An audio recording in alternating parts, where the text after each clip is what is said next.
Je pense que c'est le plus de l'artiste, certainement, mais je pense que mon équipe, ils ont bien travaillé, ils ont bien maîtrisé le jeu. On a cru jusqu'à la dernière minute. Contre des adversaires pareils, il faut avoir beaucoup de patience, il ne faut pas se précipiter. Et les matchs, on voit dans cette CAN, se jouent dans les dernières minutes et les buts sont marqués souvent à 93e, 94e minute. Nous, on sentait le coup, on a mis un deuxième attaquant et un joueur offensif. On a senti un peu de déséquilibre au premier mi-temps au niveau du milieu de terrain, on n'a pas maîtrisé bien le jeu. Contrairement peut-être à la deuxième mi-temps, c'était un léger mieux. Malheureusement, la blessure de Joma nous a perturbé un peu, mais je pense que c'est un bon résultat. Vous avez des nouvelles de Gemma, justement?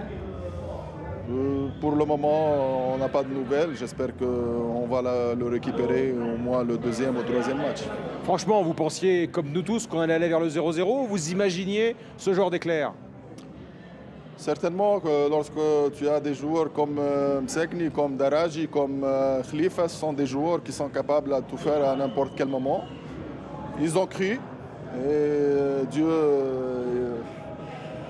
il nous a pas lâchés. Et alhamdoulilah, et bravo pour les joueurs. On vous sent serein, tranquille, pépère, ça veut dire que pour vous, l'objectif, c'était pas de battre l'Algérie, c'est d'aller bien plus loin dans cette compétition? Certainement. On sent que la compétition n'est pas encore commencée. On a deux gros morceaux encore dans notre poule. C'est pas facile. On va jouer contre la Côte d'Ivoire et le Togo. Ce sont deux adversaires qui sont assez importants. Donc, on va comment dirais-je, on va fêter cette victoire, mais demain, on doit reprendre les esprits. Et on a un match très important et rien n'est fait. Merci, coach. Bonne continuation à la Tunisie qui a éclairé